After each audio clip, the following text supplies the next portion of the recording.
வணக்கம். இன்றைய செய்திகளில் முதலில் தலைப்புச் செய்திகள். தமிழ்நாட்டில் செப்டம்பர் மாதத்தில் வெப்ப அலை வீசுவதால் மக்கள் அவதி. மதுரை, திருவள்ளூரில் 100 டிகிரி ஃபாரன்ஹீட்டை தாண்டி வெயில் சுட்டெரித்தது.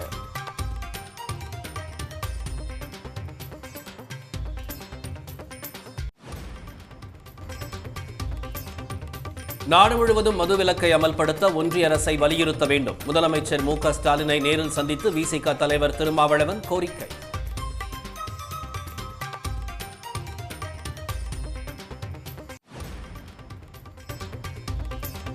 சுங்கச்சாவடி கட்டண உயர்வை கண்டித்து தமிழ்நாடு முழுவதும் மனிதநேய மக்கள் கட்சியினர் ஆர்ப்பாட்டம். பரனூர், துவாக்குடி சுங்கச்சாவடிகளை முற்றுகையிட்டு ஆயிரக்கணக்கானோர் ஆர்ப்பாட்டம்.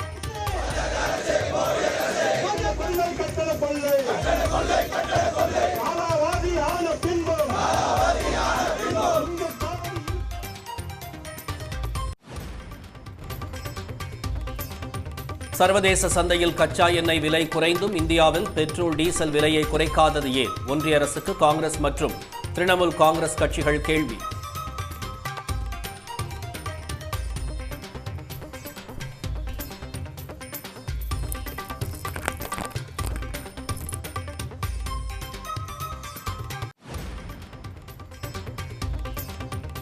டெல்லியின் புதிய முதலமைச்சரை தேர்வு செய்ய ஆம் ஆத்மி எம்எல்ஏக்கள் கூட்டம் நாளை கூடுகிறது.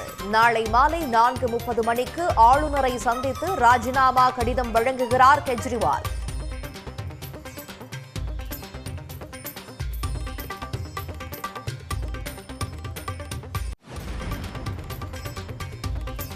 தாம்பரம் ரயில் நிலையத்தில் 4 கோடி ரூபாய் பிடிபட்ட வழக்கில் புதிய திருப்பம். பணத்திற்கு உரிமை கோரிய முஸ்தபாவிடம் செல்போனில் பேசியவர்களுக்கு சம்மன் அனுப்பி விசாரிக்க சிபிசிஐடி போலீசார் முடிவு.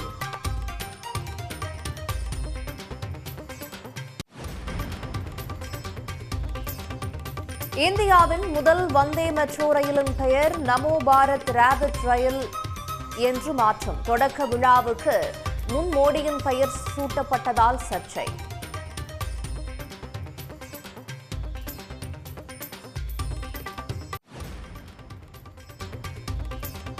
அரசு அலுவலகங்களில் லஞ்சம் கொடுத்தால்தான் வேலை நடப்பதாக ஒன்றிய அமைச்சர் நிதின் கட்கரி விமர்சனம். கோப்புகள் ஒரு இடத்திலிருந்து மற்றொரு இடத்திற்கு செல்வதற்கே லஞ்சம் கொடுக்க வேண்டியிருப்பதாகவும் வேதனை.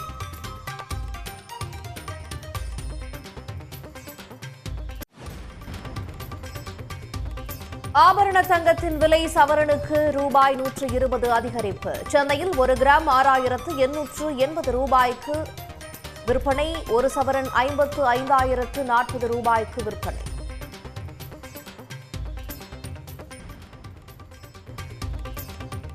பூவிருந்தவல்லி அருகே பழஞ்சூர் கிராமத்தில் 500 கோடி மதிப்புள்ள அரசு நிலம் மீட்பு. தனியார் கல்வி நிறுவனம் 22 கோடி ரூபாய் குத்தகை பாக்கி செலுத்தாததால் வருவாய்த்துறை நடவடிக்கை.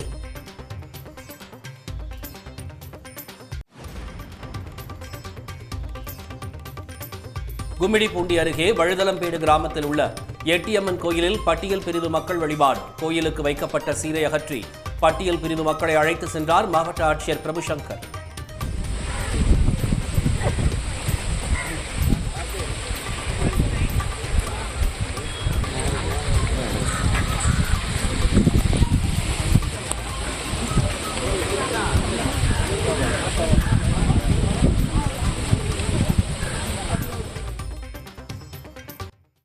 தமிழ்நாட்டில் நாளையும் வெயில் சுட்டெரிக்கும் என சென்னை வானிலை ஆய்வு மையம் எச்சரித்துள்ளது.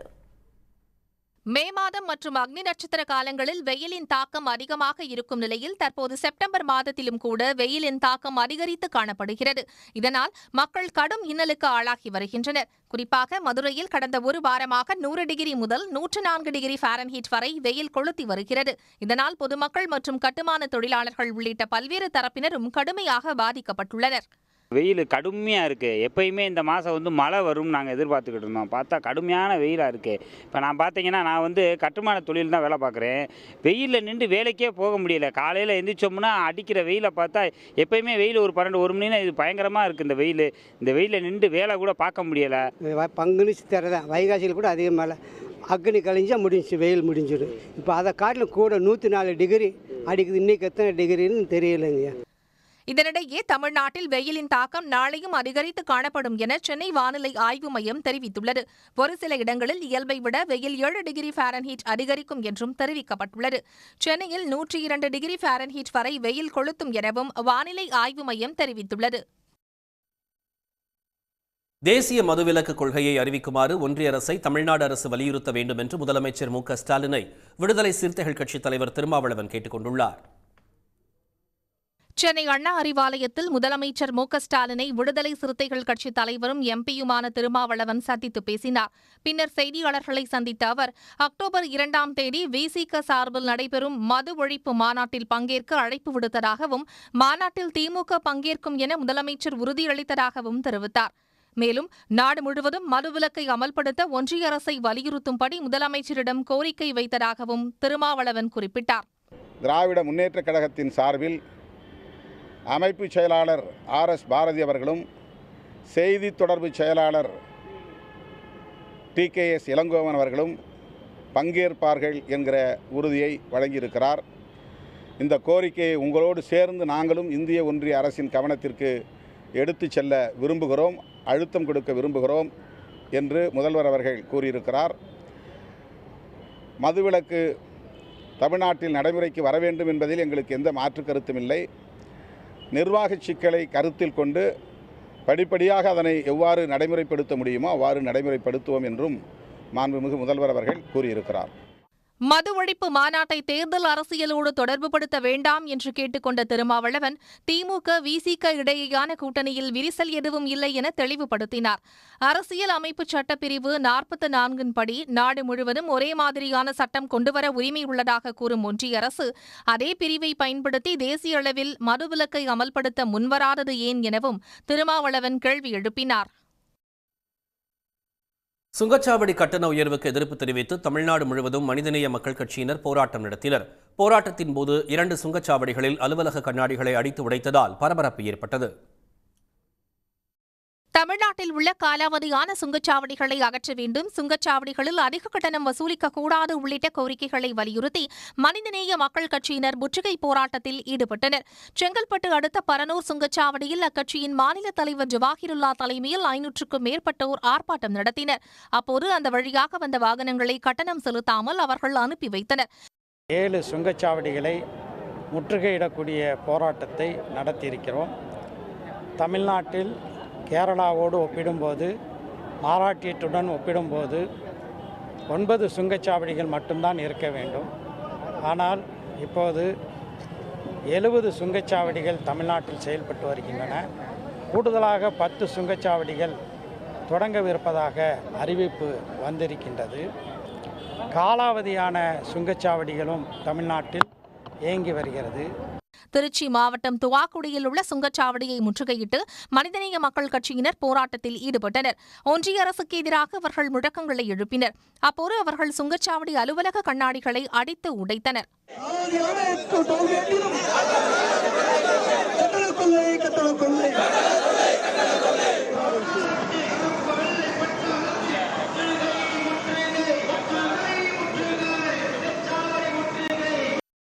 இதேபோன்று விக்கிரவாண்டி சுங்கச்சாவடியில் மனிதநேய மக்கள் கட்சியினர் போராட்டம் நடத்தினர். அப்போது சுங்கச்சாவடியை முற்றுகையிட முயன்றவர்களை போலீசார் தடுத்து நிறுத்தியதால் பரபரப்பு ஏற்பட்டது.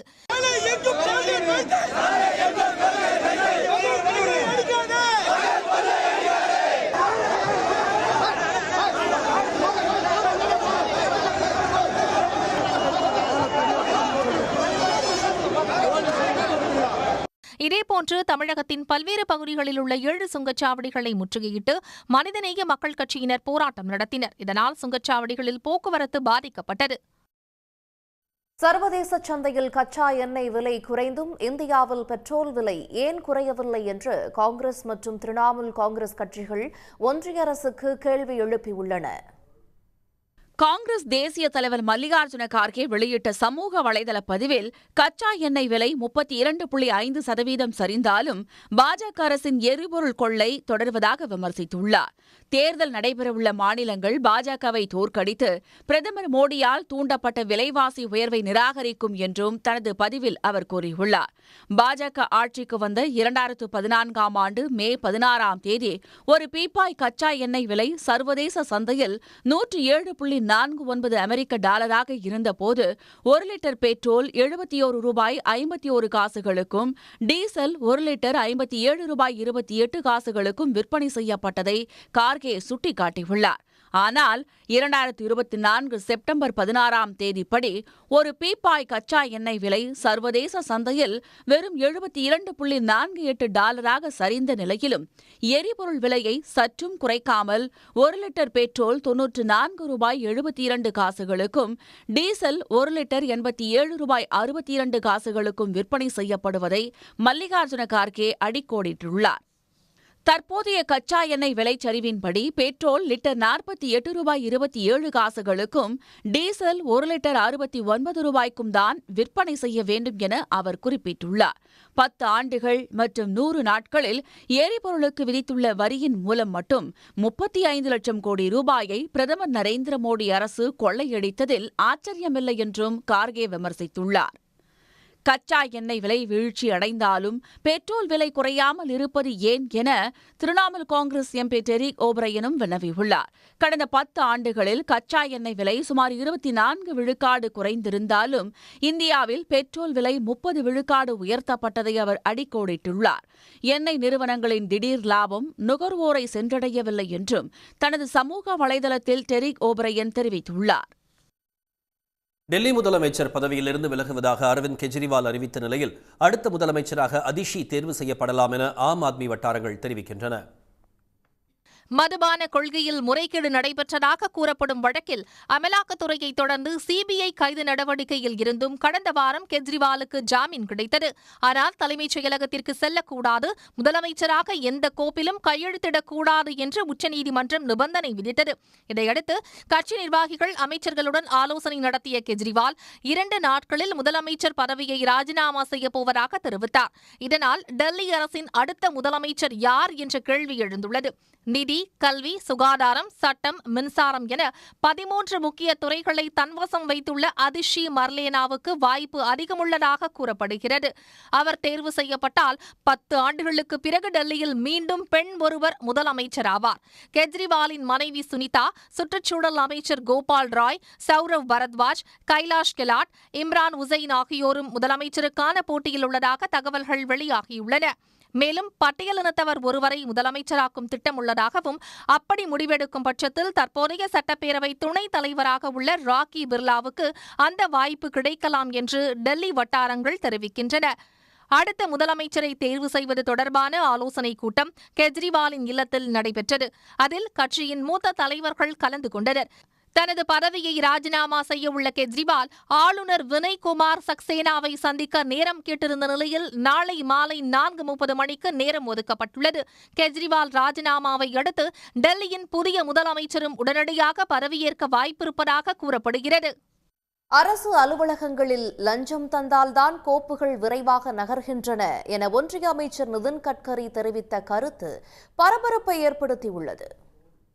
புனேவில் நடைபெற்ற பொறியாளர்கள் தின கூட்டத்தில் ஒன்றிய அமைச்சர் நிதின் கட்கரி கலந்து கொண்டார். அப்போது பேசிய அவர், லஞ்சம் தந்தால்தான் அரசு அலுவலர்கள் வேகமாக வேலை பார்க்கிறார்கள் என்றும், இல்லை என்றால் வேலை பார்ப்பதில்லை எனவும் விமர்சித்தார்.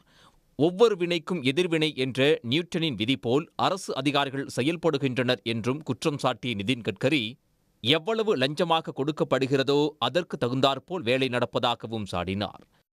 म्हणजे गड्डे बजवायचे असतील तरी आदेश पाहिजे साहेबांचा. तर बोलत नाही मी, नाही तर बाकीच्या कामामध्ये जसं सिस्टमॅटिक येते हातात पैसे मिळते तेव्हा कसं पटापट काम होतं. हे न्यूटनचे बाप आहेत आमच्याकडे, जेवढं वजन टाका तेवढी फाईल जोरात. சாலை விபத்துகளால் ஏற்படும் உயிரிழப்புகளுக்கு நெடுஞ்சாலை திட்டங்களுக்கான தவறான திட்ட அறிக்கைகள் காரணமாக இருப்பதாக நிதின் கட்கரி குற்றம் சாட்டினார். அரசு துறைகளில் வெளிப்படைத்தன்மையுடன் செயல்பட வேண்டும் என்றும் அவர் கேட்டுக் கொண்டார். நடவடிக்கை எடுக்க வேண்டிய இடத்தில் உள்ள ஒன்றிய நெடுஞ்சாலைத்துறை அமைச்சர் நிதின் கட்கரியை லஞ்சம் கொடுத்தால்தான் அரசு ஊழியர்கள் வேலை செய்கிறார்கள் என பேசியது சர்ச்சையை ஏற்படுத்தியுள்ளது. சென்னையில் ஆபரண தங்கம் விலை மீண்டும் 55,000 ரூபாயை தாண்டி இருப்பது மக்களை அதிர்ச்சியடைய வைத்துள்ளது. சென்னையில் கடந்த சில நாட்களாக தங்கம் விலை ஏற்ற இறக்கத்துடன் இருந்து வருகிறது. கடந்த வெள்ளிக்கிழமை இதன் விலை திடீரென சவரனுக்கு 960 ரூபாய் உயர்ந்து அதிர்ச்சியை கொடுத்தது. அதனைத் தொடர்ந்து மறுநாளே சவரனுக்கு 320 ரூபாய் உயர்ந்து 1 கிராம் 6,865 ரூபாய்க்கும் சவரன் 54,920 ரூபாய்க்கும் விற்பனையானது. இதே விலை வார இறுதி நாட்களிலும் நீடித்திருந்தது. இந்நிலையில் இன்று தங்கம் விலை சவரனுக்கு 120 ரூபாய் உயர்ந்து 55,000 தாண்டியுள்ளது. 1 கிராம் ஆபரண தங்கம் 6,880 ரூபாய்க்கும் ஒரு சவரன் 55,040 ரூபாய்க்கும் விற்கப்படுகிறது. இதேபோல வெள்ளி விலையும் கிராமுக்கு 1 ரூபாய் உயர்ந்து 1 கிராம் 98 ரூபாயாகவும் கிலோ 98,000 ரூபாயாகவும் உள்ளது. சென்னை பூவிருந்தவல்லி அருகே 500 கோடி ரூபாய் மதிப்பிலான அரசு நிலத்தை வருவாய்த்துறை அதிகாரிகள் அதிரடியாக மீட்டுள்ளனர்.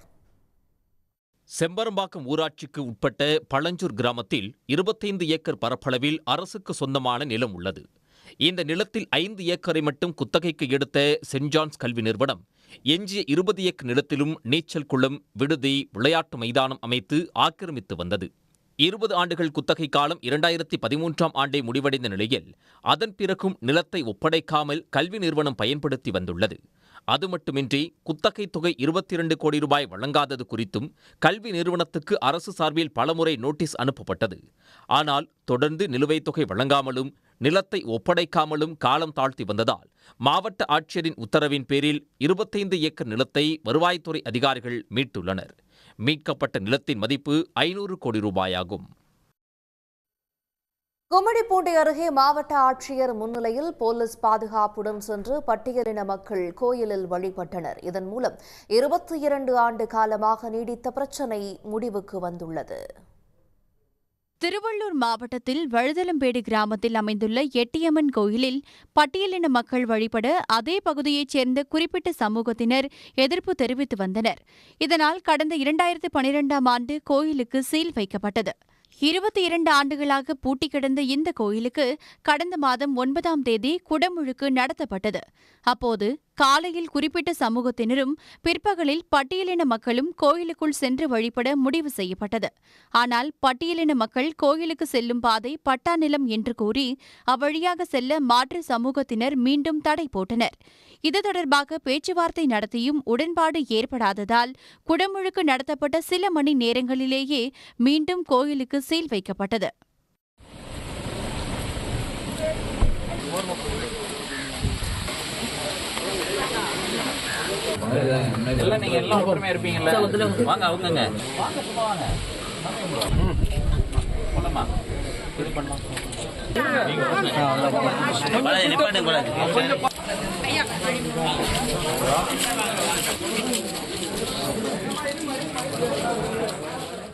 இது தொடர்பாக ஊராட்சி மன்ற தலைவர் உள்பட 7 பேர் மீது வன்கொடுமை தடுப்பு சட்டத்தின் கீழ் வழக்கும் பதிவு செய்யப்பட்டது. விசாரணையில் கோயிலை சென்றடையும் பாதை கடந்த சில ஆண்டுகளுக்கு முன்பே கோயிலுக்கு தானமாக வழங்கப்பட்டது கண்டுபிடிக்கப்பட்டது. இதையடுத்து பேச்சுவார்த்தை நடத்தி சீல் அகற்றப்பட்டு மாவட்ட ஆட்சியர் பிரபுசங்கர் முன்னிலையில் பட்டியலின மக்கள் கோயிலுக்குள் சென்று வழிபட்டனர். இப்பொழுது நீங்கள் இங்கே வந்திருக்கக்கூடிய அந்த பாதையும் ஒரு பொது பாதை என்பது நாம் அனைவருக்கும் தெரியப்படுத்தினோம். மேலும் இரு தரப்பினருக்கும் ஊர் ஒற்றுமை குறித்து நாங்கள் வலியுறுத்தினோம். ஒற்றுமையாக இருப்பதன் அவசியம் குறித்தும் இந்த அனைவரும் வழிபட வேண்டும், அனைவரும் சமம் என்ற அந்த கோட்பாட்டினை வலியுறுத்தியதன் அடிப்படையிலும் ஒரு சுமூக உடன்பாடு ஏற்பட்டு இரு தரப்பினரும் நம் அனைவரும் இந்த கோயிலில் வழிபடலாம் என்ற ஒரு ஏகமனதாக முடிவெடுக்கப்பட்டது. இதன் மூலம் வழுதலம்பேடு கிராமத்தில் 22 ஆண்டு காலமாக நீடித்து வந்த பிரச்சினை முடிவுக்கு வந்துள்ளது. அம்மனை கோயிலுக்குள் சென்று வழிபட்டதால் உற்சாகமடைந்துள்ள பட்டியலின மக்கள் தமிழ்நாடு அரசின் நடவடிக்கைக்கு பாராட்டு தெரிவித்துள்ளனர். எங்களோட கனவு இப்பதான் சார் நிச்சயமா வெற்றி அடைஞ்சு இருக்குது. இந்த அதிகாரிங்க மூலியமா கலெக்டர், கம்யூனிஸ்ட் எல்லாமே சேர்ந்து நடத்தி எங்களை இந்த காவல்துறையும் நல்லபடியா இட்டுன்னு வந்து எங்களை நல்லபடியா சாமி கும்பிட வச்சதுக்கு எங்களுக்கு நன்றி சார். நாங்க 40 வருஷம் கழிச்சு நாங்க எங்க சாமி வந்து பாத்துக்கிறோம் சார்.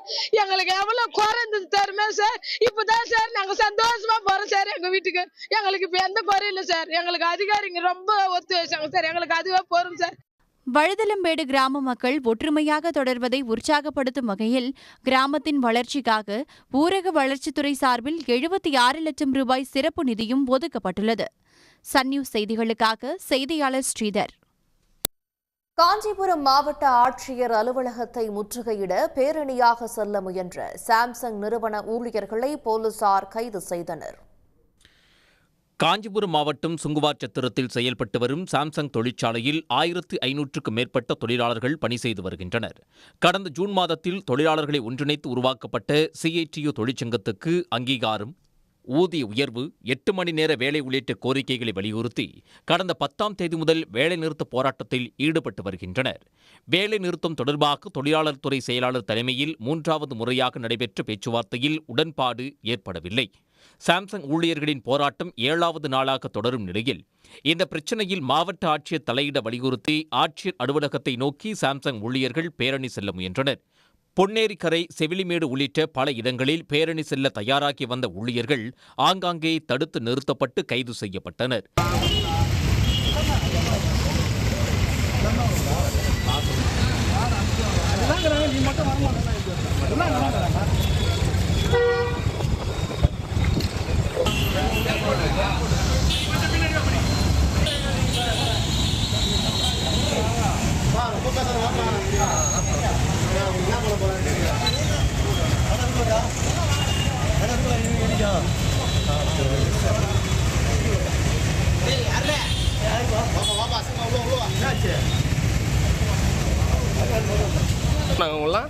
எங்க அரெஸ்ட் பண்ணாங்க உள்ள வர மீதி பேர்லாம் இருக்காங்க. இதனிடையே இந்த பிரச்சனையில் தலையிட்டு தீர்வு காண நடவடிக்கை எடுக்க வேண்டுமென கோரி காஞ்சிபுரம் மாவட்ட ஆட்சியரிடம் CITU மாநில தலைவர் சவுந்தரராஜன் நேரில் மனு அளித்தார்.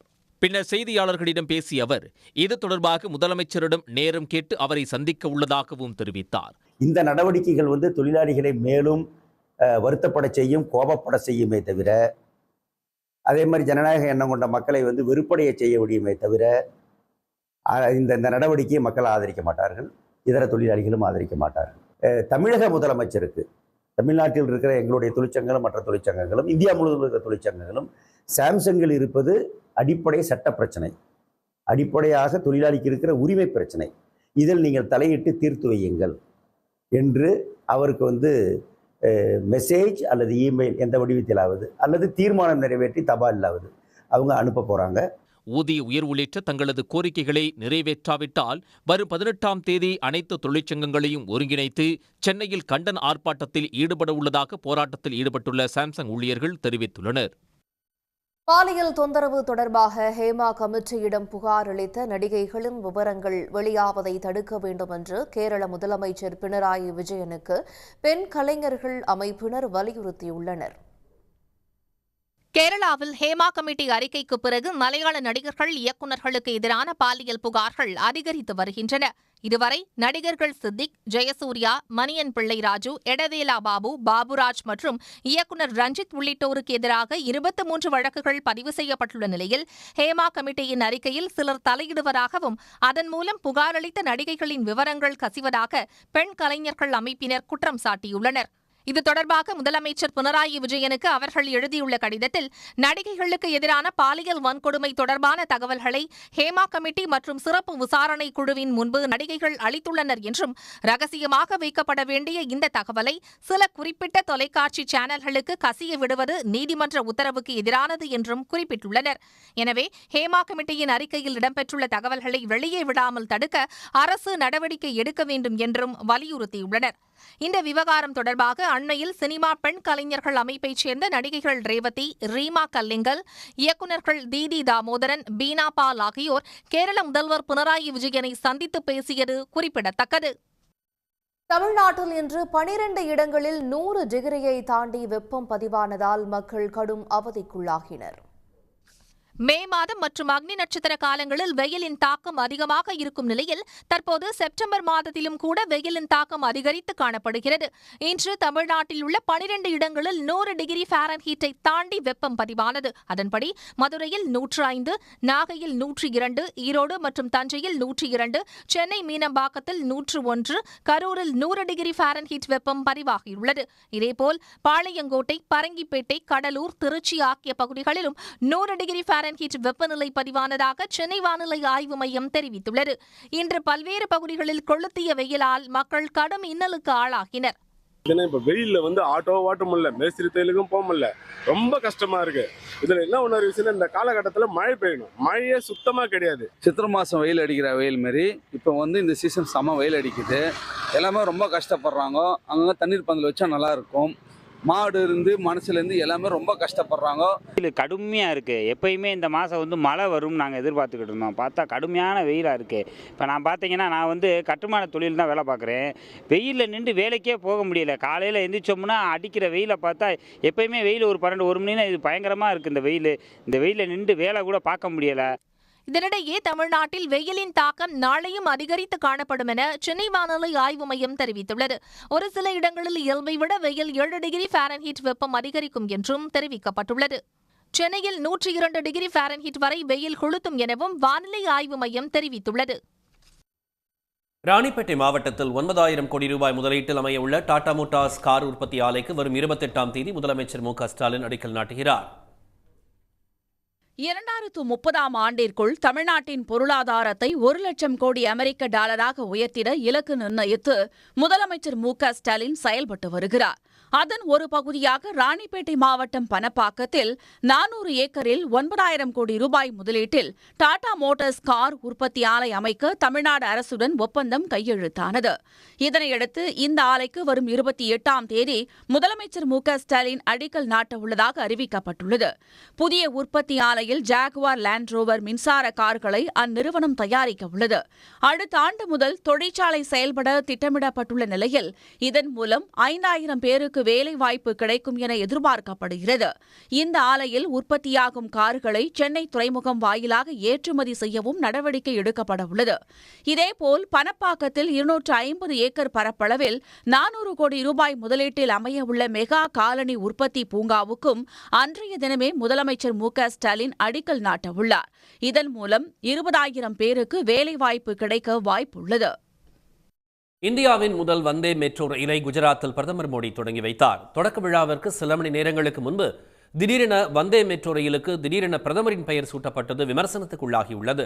குஜராத்தின் அகமதாபாத்திலிருந்து கட்ச் மாவட்டத்தில் உள்ள பூச் என்ற இடத்திற்கு 360 கிலோமீட்டர் தொலைவிற்கு வந்தே மெட்ரோ ரயிலை இயக்க ரயில்வே நிர்வாகம் முடிவு செய்தது. அது தொடர்பான அறிவிப்புகள், நாளிதழ் விளம்பரங்கள் ஏற்கனவே வெளியிடப்பட்டிருந்தன. இந்த நிலையில் தொடக்க விழாவிற்கு சில மணி நேரத்திற்கு முன்பு திடீரென அந்த ரயிலின் பெயர் நமோ பாரத் ராபிட் ரயில் என பெயர் மாற்றம் செய்யப்பட்டது. மோடியின் பெயரை குறிப்பிடும் வகையில் ரயிலின் பெயர் மாற்றப்பட்ட நிலையில் அதன் சேவையை பிரதமர் கொடியசைத்து தொடங்கி வைத்தார்.